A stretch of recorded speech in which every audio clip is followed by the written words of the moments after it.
Welcome back to GN Sports, brought to you by Blue Cross Blue Shield of Illinois. 2 years ago, a pair of local prep pitchers were selected in the first round of the Major League Baseball draft. Riverside Brookfield's Owen Murphy, selected 20th overall by Atlanta, and the White Sox followed 2 picks later with Noah Schultz of Oswego East. Last year, we featured Homewood Flossmoor outfielder Dylan Head before San Diego called his name 25th overall, only to recently trade him to Miami in the Luis Arraez deal.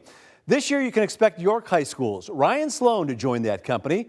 A year ago, as a junior, he tossed a no-hitter in a state super sectional before the Dukes finished 4th in the 4A state playoffs. They just won their own regional yesterday to advance to a Wednesday sectional semifinal versus Lake Park. And even though you could one day see him on a major league mound, Sloan is remaining in the present as the subject of tonight's Gimme 5, sponsored by Chicago and Northwest Indiana Volkswagen dealers.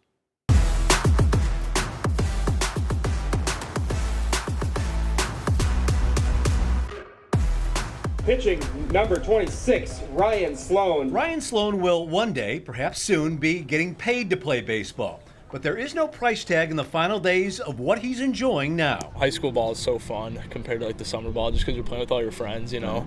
You play with them you got those early morning practices where you're getting up at 5:30 in the morning, so you definitely build a good bond. And then like being able to go into playoffs and make a good run was just like super fun, because it's like you get to hang out with your buddies every day. The 6'4", 220-pound pitcher is expected to have his name announced in the first round of the Major League Draft July 14th.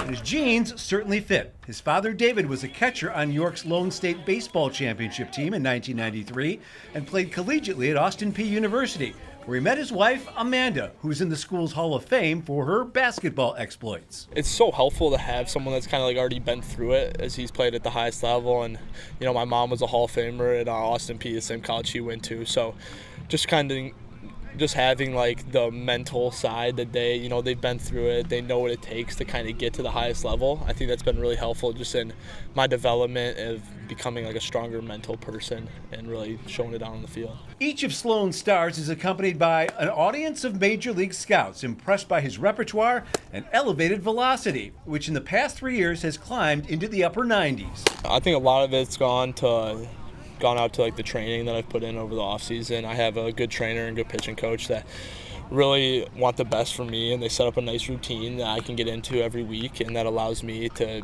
be the best I can be, especially like in season. You're getting tired, you're getting beat up after throwing 70, 80 pitches. Like having a nice routine in place that they kind of built for me, and we kind of went along with it, has really helped. Go deep into games pretty well, hold my velo pretty well, got a good slider, good changeup, and then rooms of improvement. It kind of just been like finding a fourth pitch almost, because I got the fastball, I got the slider, I got changeup, but then finding either a sinker, cutter, or whatever it is, I think that'll really boost me to the next level. He's a workhorse. He's a great listener.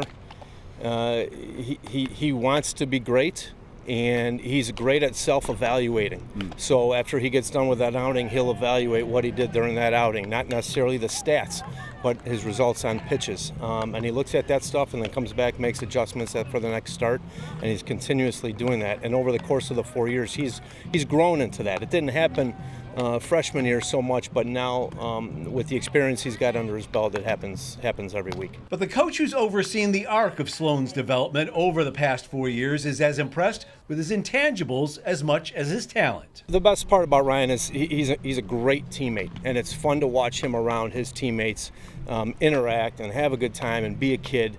And it's tough and challenging as the season has been, handling his workload this year.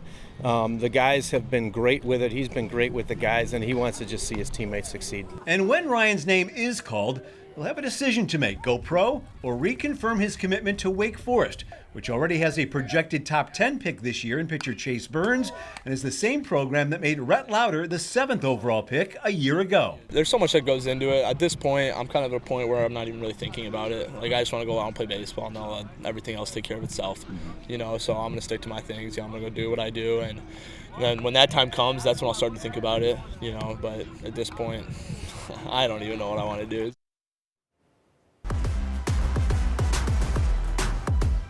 Time to go by the numbers as we dive deeper into Ryan Sloan's 2024 pitching resume. He's tossed about 32 innings over 9 games, and while opponents have gotten to him for 10 runs, just one has been earned, as he owns a 1-2 record allowing just 12 hits and 4 walks while striking out 71. Opponents are barely hitting over 100 against him. Ryan says he used to train with Owen Murphy, that former Riverside Brookfield pitcher who went to the Braves 2 years ago, but has not had any discussions about the future with him, and he really has not gotten to know the Sox Noah Schultz either.